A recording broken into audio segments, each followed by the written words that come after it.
The 19th Annual Nelson Mandela Lecture is set to take place on Wednesday. It will be delivered by former International Criminal Court prosecutor Fatou Bensouda. The foundation is briefing the media on some details around the lecture, and we bring that live to you now. To do relief work. And as we're doing relief work, we're focusing at two different levels of interventions. One being short-term, which is the relief that people need immediately around food, where people are always just hoping for something to come through. The second part is what we will be doing with Human Rights Commission and the SACC and business associations or business chambers, as they're called, in KZN, to see how we can begin to influence the long-term work that needs to be done. So that those interventions are meant to at least begin to dig into what can be done differently, not just what more can be done, but what do we need to do differently to help build our nation. So I think I should pause here. But before I do, I also to note that we are grateful for the media because now, as you know, recently ascended to acting in this position of being the head of comms, and I wanted to also just make sure that now I know that some of you already met now, but that you meet now, and he now will be the person who'd be responsible for making sure that our program runs well. Of course, with the help of other colleagues who are here. So let me pause here. And thank you again for making the time to join us. Thanks, Ndate. Thanks for the introduction as well. Fantastic. So we'll definitely be taking questions after Figile's presentation, but I'm going to hand over to her first. I think many questions potentially may be answered in that presentation. So, Fix, if you're ready, over to you. Thank you so much, Neo, and good afternoon to everybody on the call. And thank you for that introduction that they had done. My apologies, there's something wrong with my camera. It's on, it doesn't seem to be catching me, but I'm sure we can move on from here. I'd like to then share my screen.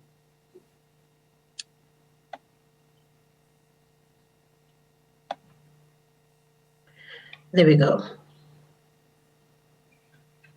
Can everybody see the screen? Yes, we can.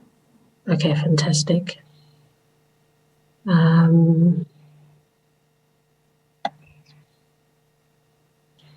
apologies. There we go. Okay, so I'd like to just take everybody through quite briefly and not to spend too much on a lot of time on this, because a lot of the questions you might have later may be answered through this presentation or through the minute by minute that we will run you through after this presentation.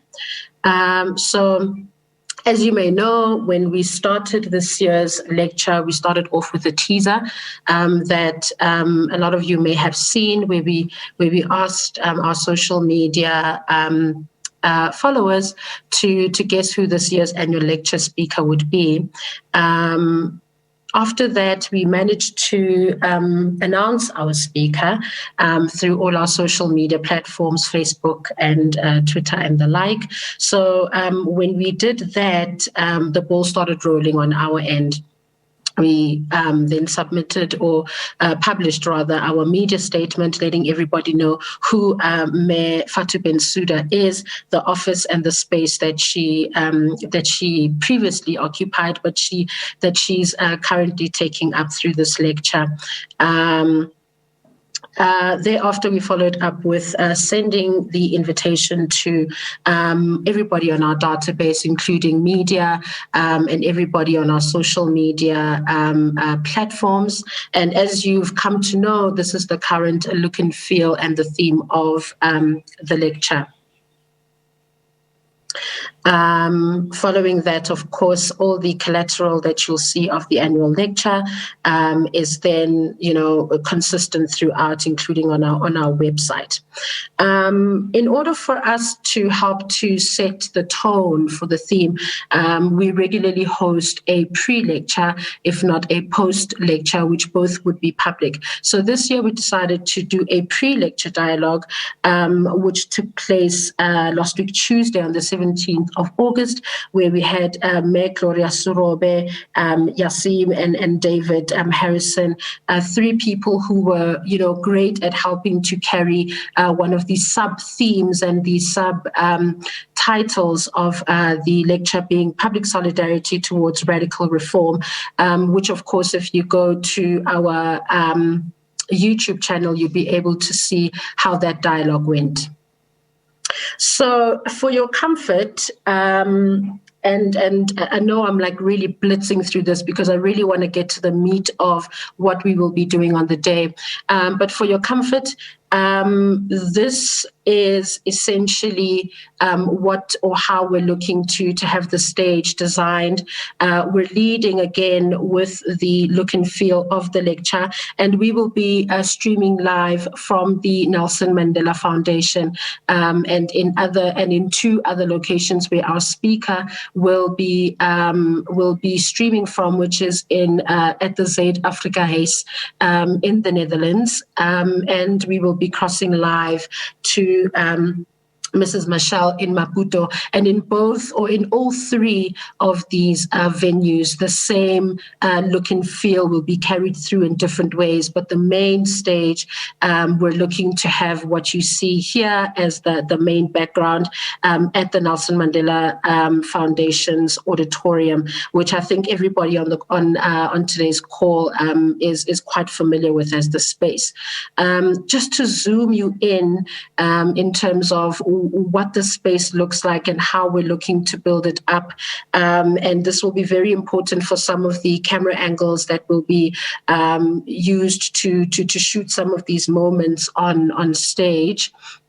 And again, to give you a closer look, Ndate Hadang is going to be on the far left of the screen. In the middle, you'll see where we have our Q&A facilitator. She'll then be positioned in that area. On your far right is our sign language interpreter, which again, when we talk technicalities, we will then talk about how that feed will be interpreted or given to you, rather.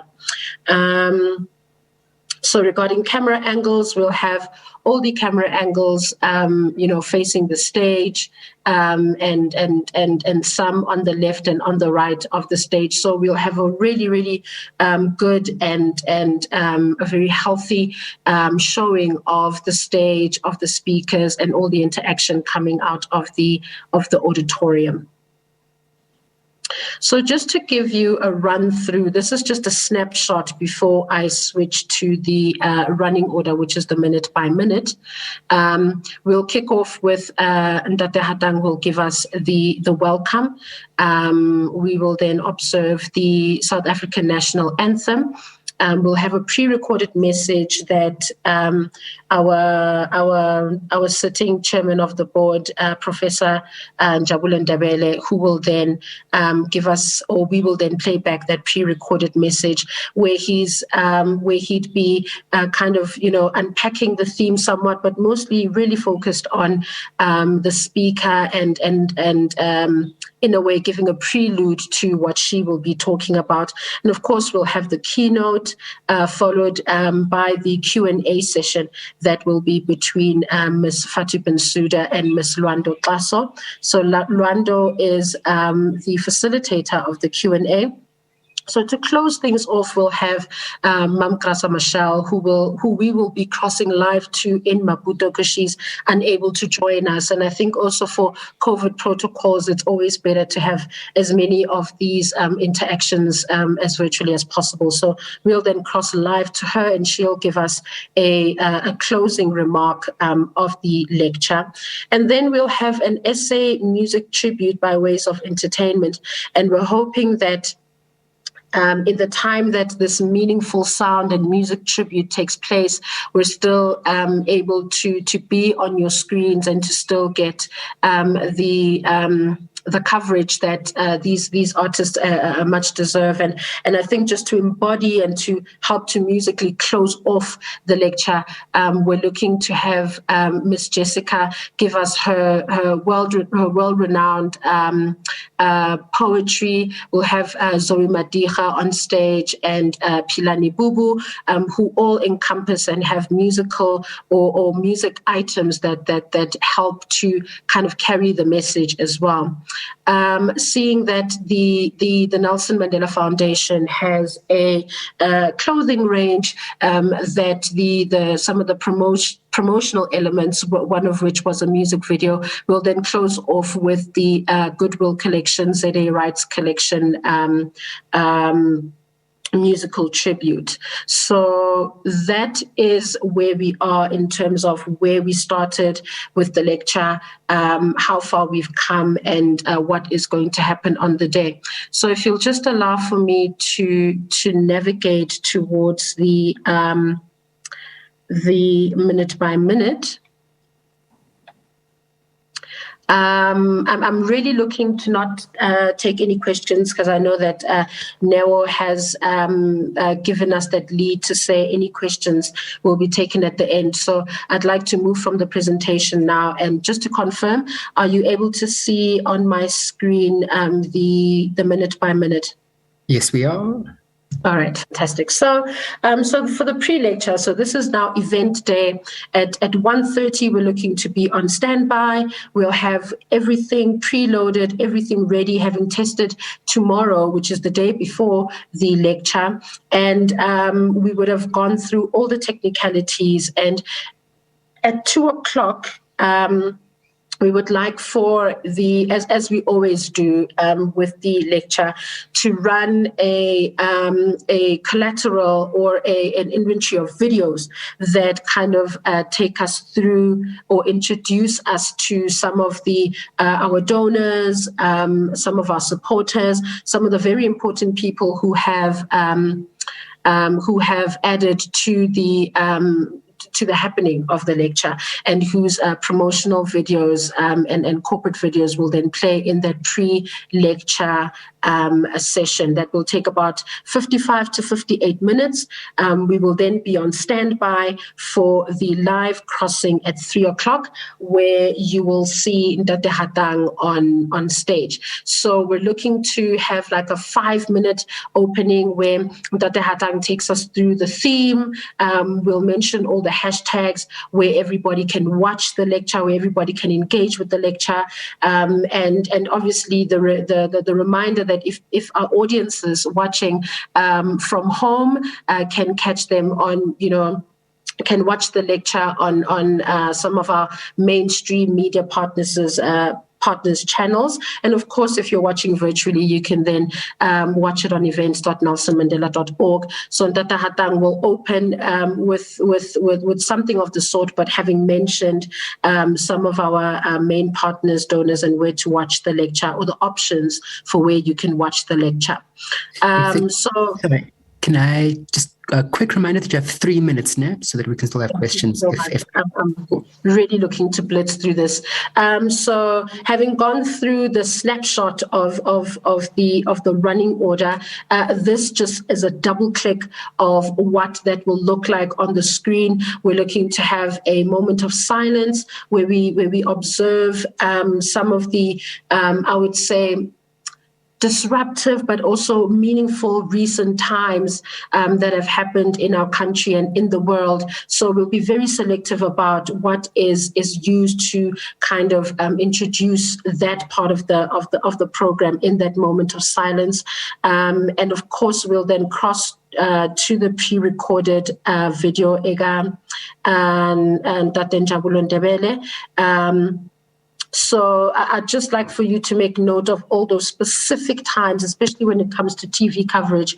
These specific times are going to be very important for you to note, especially when we get to the end of what time that the lecture is going to end off. And again, it's presuming because it's live, so there's a lot that can happen in between that may either take less of a time or more of the time that we've kind of apportioned for ourselves. So we will then again keep to the stage with Ndata Hatang. Then we will cross live to Ms. Bensouda at around this time here. So any time between 15:25 and 15:30, we will then cross to Ms. Bensouda, who will be on standby at Zuid Afrika House, where she will then deliver her keynote address. Following her keynote address, again, we'll have that Q&A, and the Q&A, we're looking for it to be a good 13 minutes. So in that 13 minutes where we would have curated the questions from our different social media, platforms and through some of the platforms that our supporters own, such as HSF, Vodacom, and Samsung. So we may be able to pull some questions through those channels. Keeping to tradition again, we would like to use that Q&A session to present a gift from the Nelson Mandela Foundation to the speaker, which will be how we then wrap up the Q&A session. We'll then cut back to the auditorium where Ndata Hatang will then fix to cross over to Mrs. Michelle, who would be giving us her 4.5-minute live crossing. And then thereafter, we'll wrap up with Mrs. Michelle's remarks. Ndata Hatang will then close the lecture and introduce the entertainment, where I've told you who you can expect to be on stage. We will then look to be on standby, and then we'll close off with the Nelson Mandela Foundation ZA Rights music video. Will display the holding slide that officiates the closing and the ending of the lecture at around 16:46 on the 25th of August. With that said, and hopeful for the Q&A that will come out of this section, I would like to then hand back to Neo. Fantastic. Thank you so much, Vix. I think this has been a really, really thorough presentation as well for our partners here. So I suppose there are two things I wanted to mention. So the first was about how to plug into the stream. So there are two ways to get the stream. The first, of course, is to get the stream directly from our OB van. So this will be available at 12:30 on the day, on Wednesday the 25th, and you can plug in directly into our OB van and get a clean feed, which we're quite encouraged by. The second way to come in is to take the stream from our YouTube channel. So yeah, there's that. Following this session, what we're going to do is be sending the recording of this session, as well as the program and some other collateral, some messaging guidelines as well, so that you have easy access to all the material from today's presentation. And I'm seeing two questions at the moment. I'm going to read the first one, if you don't mind. Good morning. Pertaining to Zuma arms deal, have you done your own investigation into the matter, or do you think this is not worth a probe? I'm going to let Ndata Hatang answer that. Thank you very much, Shamila. Well, we have decided that because we haven't received the letter, we shouldn't necessarily be spending so much resources to try and deal with this when it's actually not something that has come through. We have only seen this in the media, and despite the deadline having passed, still we haven't even received anything from the former president's lawyers. To also note that we run a transparent organization, and we are confident that should there be a need for our financials to be handed over, we can, because they're actually on our website as well. So they're welcome to check who our donors were for the period. Just to note that the letter also says from 1998, but we actually only established at the middle of 1999.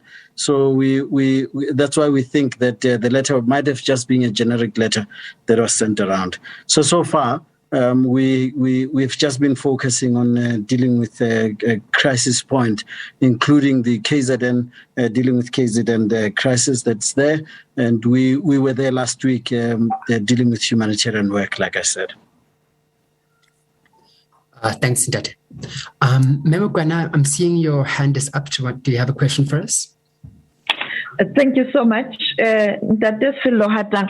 I just want to find out what was the reason behind inviting the prosecutor, and bearing in mind that during his tenure, she did face a heavy criticism in terms of how the International Criminal Court has conducted its business, and not only on the continent, but in America as well, where she was investigating the role of the American military in the Afghanistan matter. And as we see now, it looks like it was really a huge matter that she was dealing with, which led to her being banned from visiting America under the former president, Donald Trump. What was so catching about her? You know, I need to credit the board of the NMF. Thanks, Sophie. I need to credit the board of the NMF because of its vision. I mean, they decided on the theme of the lecture late last year already, almost looking forward to, looking ahead of what was coming in South Africa specifically. When the decision was made that it should be Bensouda, it could have been December last year. And the idea was for us to look at how do we observe the rule of law in South Africa? But we also linked it to the rule of law and inequality. And the two were kind of things that we thought would be food insecurity would be a big issue, plus lawlessness, general lawlessness. And it was also based on corruption that was now so rife and that continues to be so rife. And that's why the board then thought in its wisdom that we should do that. We should have the lecture do that. How best to get a person who has been trying to get the rule of law applied across the board. It doesn't matter if you are a superpower such as the US or a South Africa. And the threats that South Africa had made to even withdraw from the ICC. And I think it's that kind of thinking that we wanted, for her to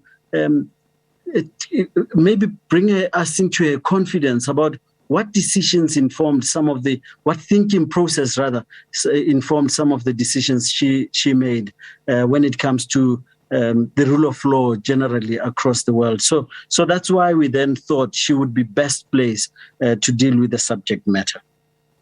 But I need to emphasize that the